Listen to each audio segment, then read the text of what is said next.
Close your eyes. Now imagine they will never open again. Not tomorrow, not next month, never.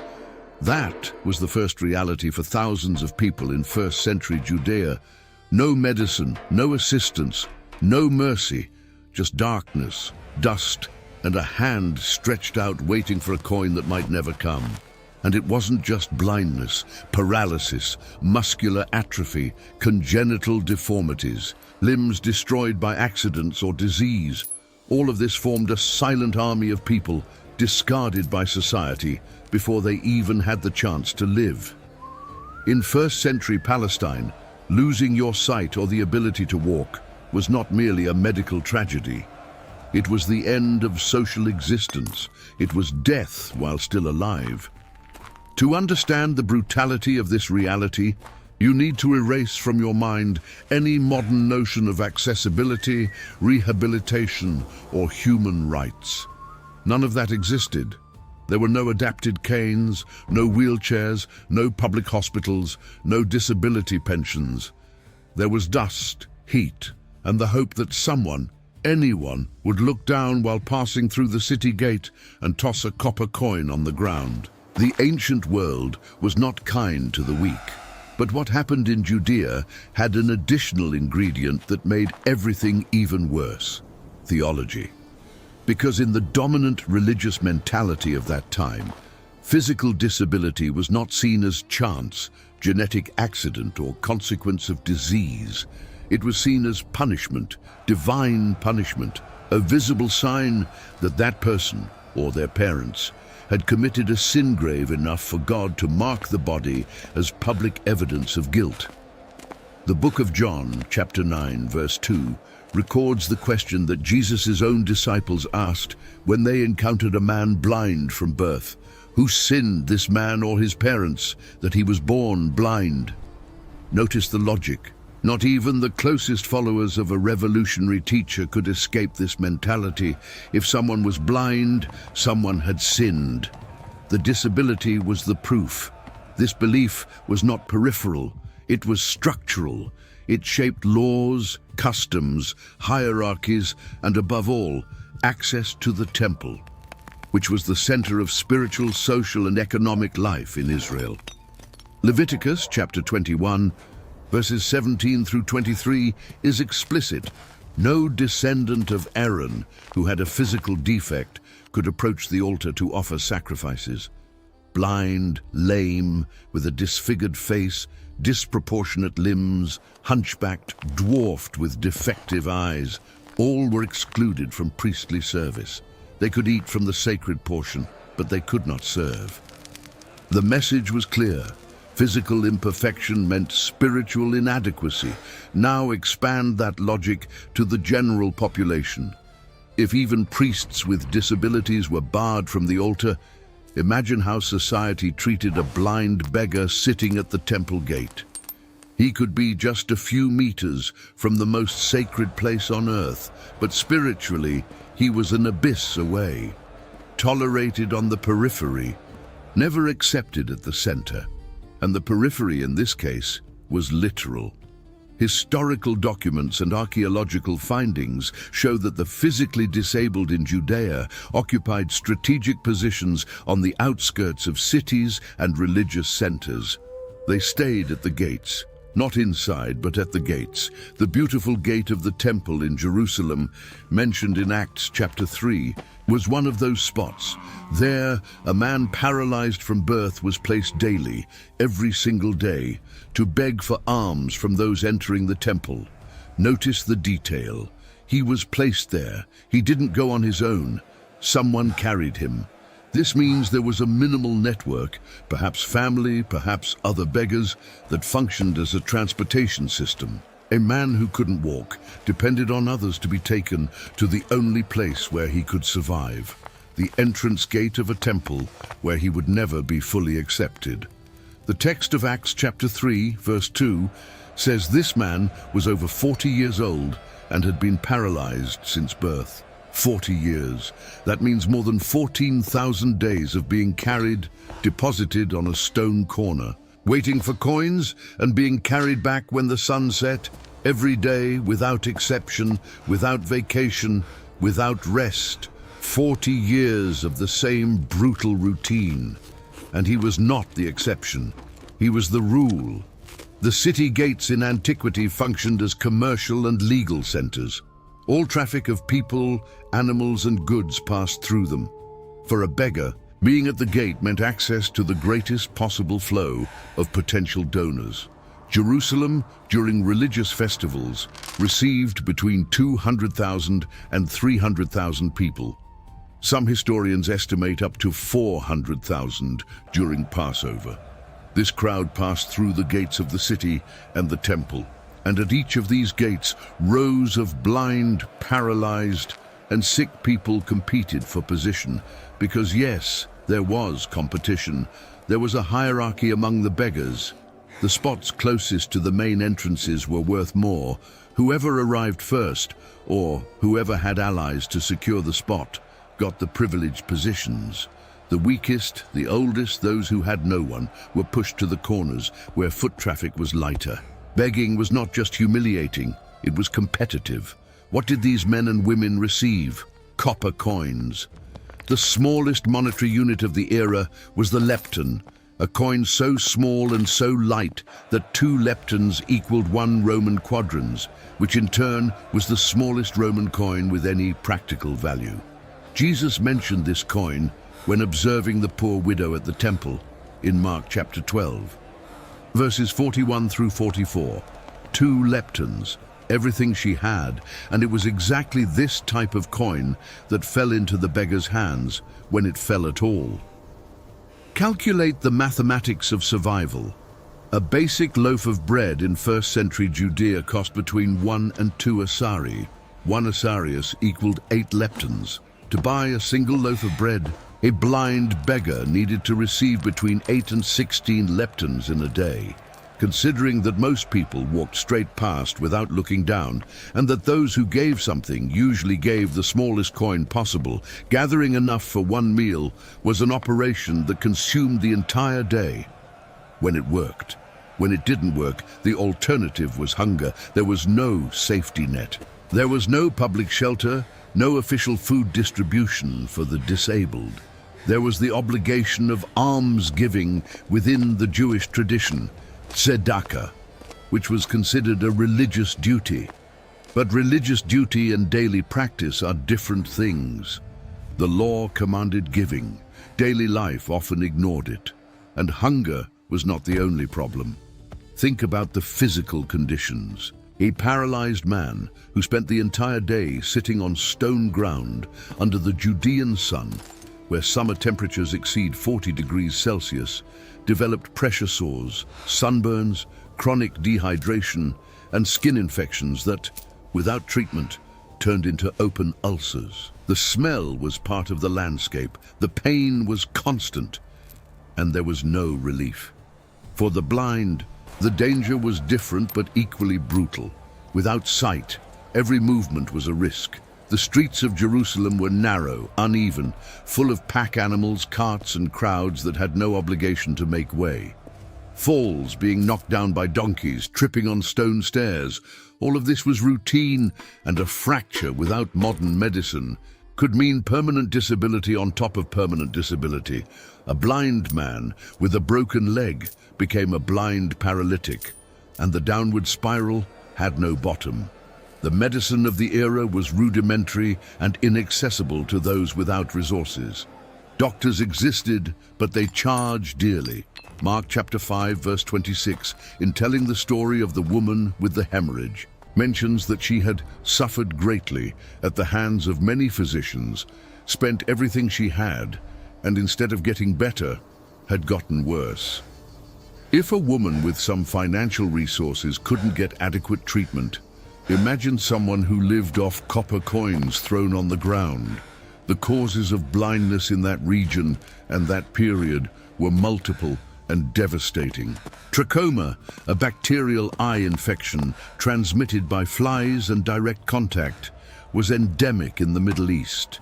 The disease begins with inflammation, progresses to scarring on the inner eyelids, and ends with the eyelashes turning inward, scraping the cornea until it permanently destroys vision.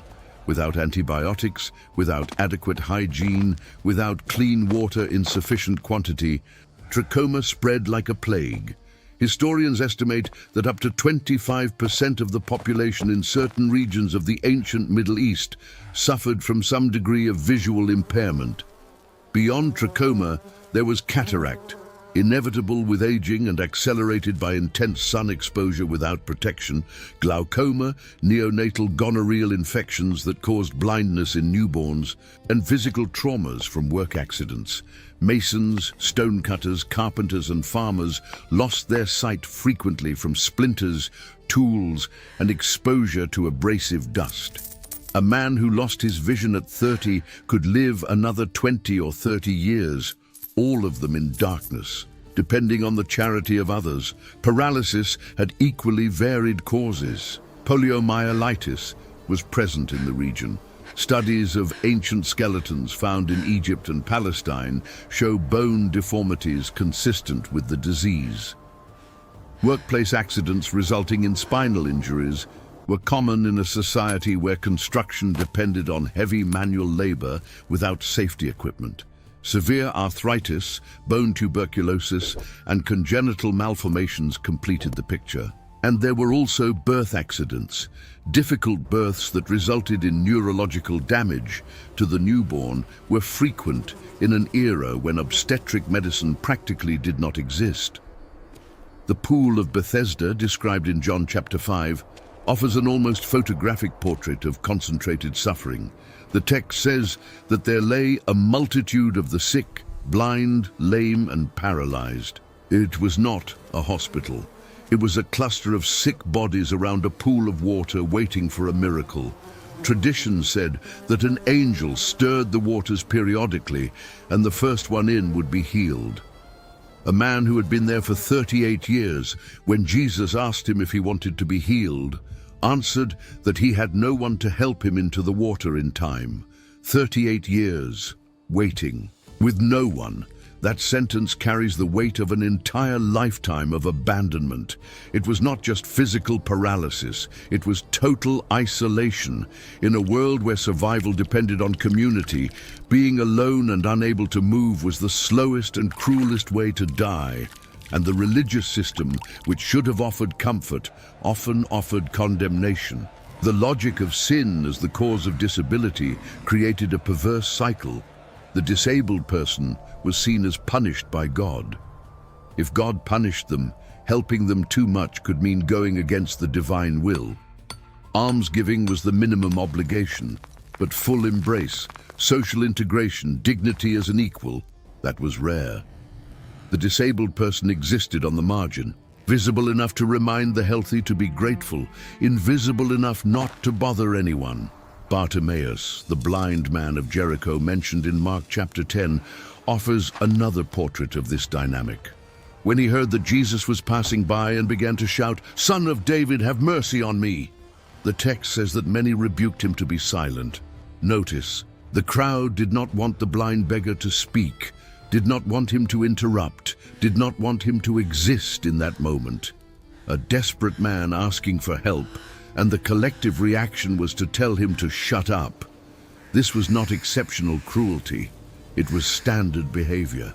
The beggar was supposed to be there, silent, receiving whatever was given, without complaining, without asking for too much, without drawing attention, to exist at minimum volume, to occupy the smallest space possible, to breathe without bothering anyone.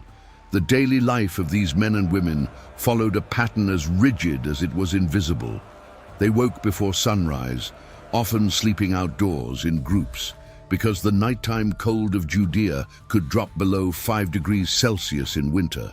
They were carried or dragged themselves to their positions at the gates. They spent between 10 and 12 hours sitting or lying in the same spot, repeating the same pleas, listening to the same footsteps that never stopped. When the sun set and foot traffic decreased, the day's work ended. Not because there was a choice, but because there was no one left to ask. Food when it existed, was the most basic possible. Barley bread, the food of the poor, inferior to the wheat bread consumed by the upper classes, dried figs when available, water from public fountains or cisterns. Meat was a luxury that practically did not exist. The diet of a beggar in first-century Judea provided perhaps 800 to 1,000 calories per day, less than half of what an adult body needs to function properly. Chronic malnutrition further weakened bodies already compromised by disease or disability. And there were the children. This is perhaps the most difficult aspect to process. Children were born blind, born with paralysis, born with deformities, and immediately entered this system of exclusion.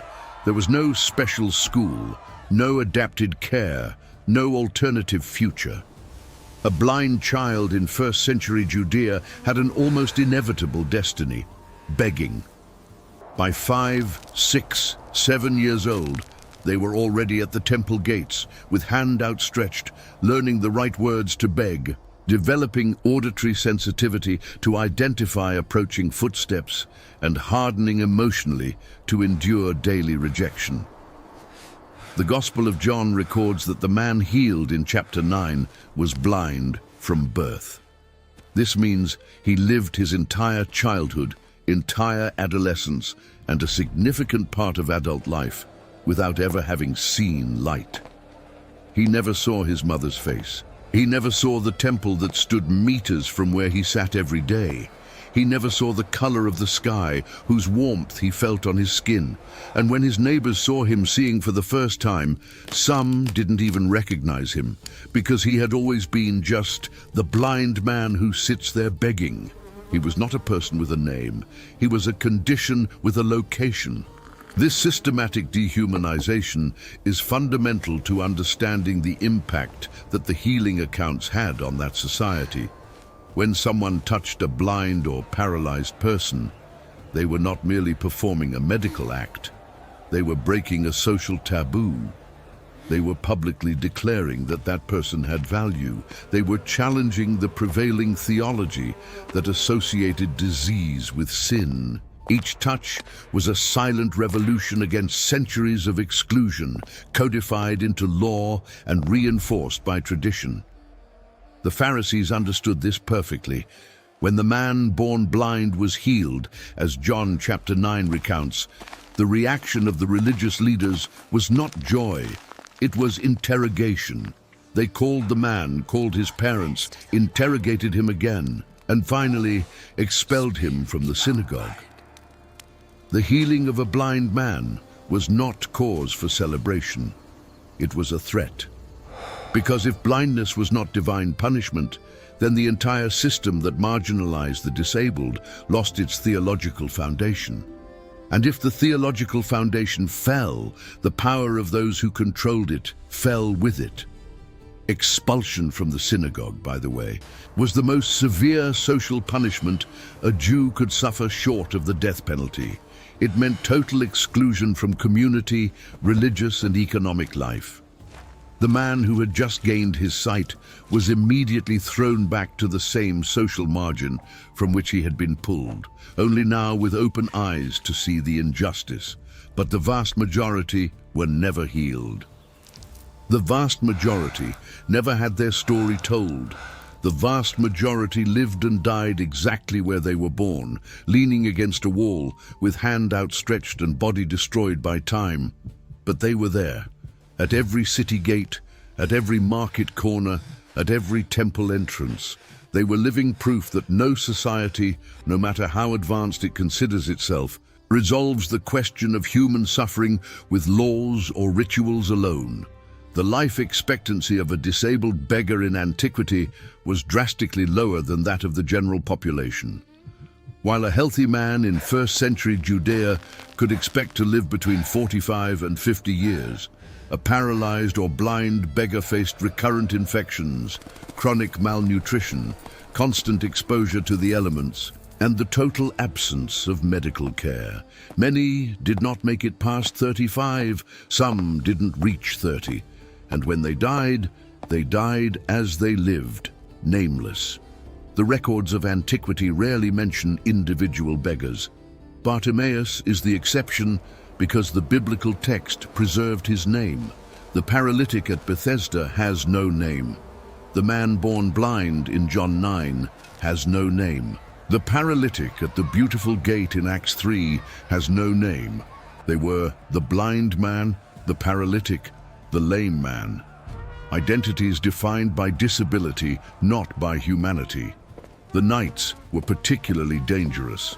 Without public lighting, without effective policing, without the ability to flee or defend themselves, disabled beggars were easy targets for thieves, aggressors, and even animals. Stray dogs, common in the cities of the ancient Middle East, attacked defenseless people.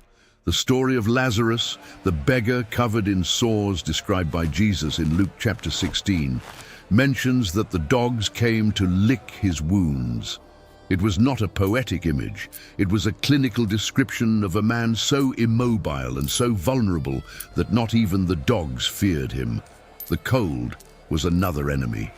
Jerusalem sits at about 750 meters above sea level. In winter, nighttime temperatures drop significantly, and there are records of snow in the city. A paralyzed man, unable to move to generate body heat, unable to seek shelter on his own, exposed to the wind that sweeps across the Judean hills, faced hypothermia as a real threat.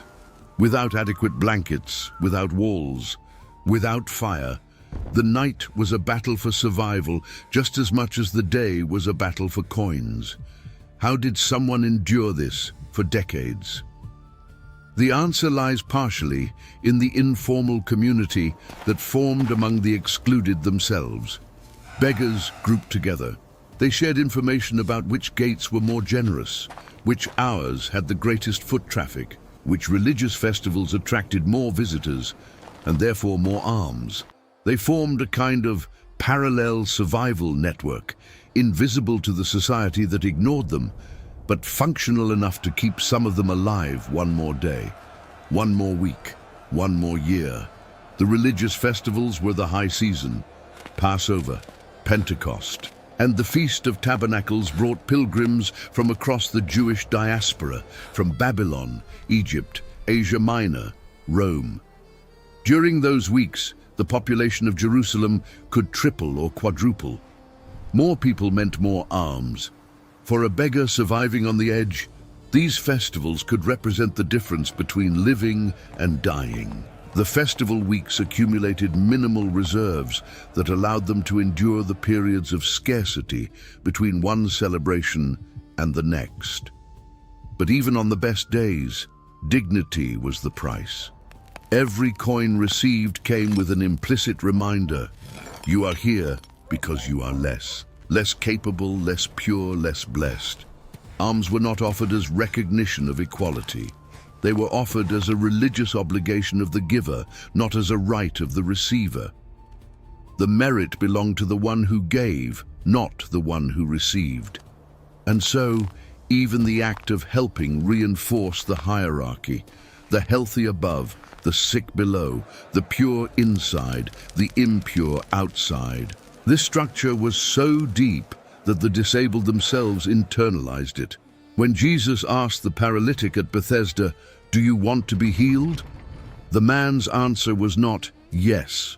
It was an explanation of why he couldn't get to the water in time. 38 years of paralysis had shaped his mind as much as his body. He could not imagine healing as a real possibility. His hope was not to walk. It was to have someone who would carry him faster to the water. The horizon of expectation for a paralytic had been reduced to the minimum manageable level of daily survival. And there was also an economic dimension that few people consider. Disabled beggars were, paradoxically, part of the temple economy. Their presence at the gates served a function in the religious system. They gave the faithful the opportunity to practice tzedakah, accumulating spiritual merit. Some scholars suggest that priests and temple administrators tolerated, and perhaps even organized, the presence of beggars at strategic locations because it encouraged religious generosity. which in turn strengthened the culture of giving that benefited the temple itself. The beggars, in this sense, were functional pieces of a system that exploited them while pretending to help them. Present enough to remind the faithful of their obligation, absent enough not to contaminate the sanctity of the space. It was a perfectly calibrated economy of misery. The sonic dimension of this existence also deserves attention. For a blind person, the world was sound, the shuffling of sandals on stone, the jingling of coins in a leather pouch, the bellowing of oxen being led to sacrifice, the murmur of prayers, the shouts of vendors in the market. Every sound was information. An experienced blind person could distinguish by the sound of footsteps whether someone was rich or poor, whether they were in a hurry or walking slowly, whether they were likely or unlikely to stop. Hearing became a survival tool, the radar that replaced lost eyes. And when someone stopped, the beggar needed to speak, needed to have the right phrase, the right tone, the right urgency. Too aggressive drove people away. Too passive was ignored. Begging was a skill developed over years, refined through daily repetition, adjusted according to the audience. There was a rhetoric of poverty, a specific language that beggars learned to maximize compassion and minimize rejection. Bartimaeus had mastered this rhetoric when he shouted, "Son of David, have mercy on me." He used a messianic title that demonstrated theological knowledge, surprising for a beggar, but perhaps not so surprising. Sitting at the roadside year after year, Bartimaeus heard everything. He heard the rabbis teaching. He heard the pilgrims discussing the scriptures. He heard the prophecies being repeated. In the darkness of his eyes, his mind was alert. And when the opportunity arose, he knew exactly what to say. The story of each of these men and women was a story of invisible resistance. Resistance against pain, against hunger, against cold, against daily humiliation, against the theology that condemned them, against the society that discarded them. Every day that a blind or paralyzed beggar survived in first-century Judea was an act of existential stubbornness that most healthy people never had to demonstrate. And it was exactly in this scenario that something began to change. Reports spread about someone who didn't look away, someone who stopped, who touched, who looked into the eyes of those whose eyes didn't function and saw a person, not a condition. Someone who, when asked about who had sinned to cause the blindness, responded with a phrase that demolished centuries of retribution theology. Neither this man sinned nor his parents. 3 words that changed everything. Neither he nor his parents. Disease was not punishment.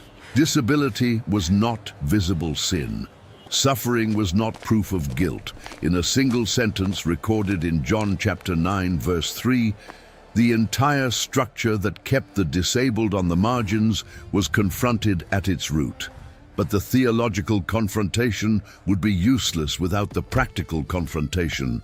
And the practical confrontation came in the most unexpected form possible. Touch. In a culture where touching a sick person meant risking ritual contamination, where ceremonial purity was social currency, where contact with the impure made the pure impure, someone chose to touch. Not from a distance, not through intermediaries, not with symbolic gloves of religious protection. Direct touch, hand on skin, mud on eyes, fingers in ears, real, physical, intentional contact. For someone who had not been touched in years, perhaps decades, this gesture was as transformative as the healing itself. Before seeing, the blind man felt. Before walking, the paralytic was held. The touch came before the miracle, and perhaps was, in itself, the first miracle. The impact of these encounters reverberated far beyond the individuals who were healed. Every blind person who gained sight, every paralytic who stood up, was a walking refutation of the theology that had condemned them. They could not be ignored. They could not be explained within the existing system. They were living evidence that something had changed, and that those who controlled the old system had reason to worry. The majority were not healed. The majority never had their story told. The majority died exactly where they were born, leaning against a wall, with hand outstretched and body destroyed by time. But they were there, at every city gate, at every market corner, at every temple entrance. They were living proof that no society, no matter how advanced it considers itself, resolves the question of human suffering with laws or rituals alone.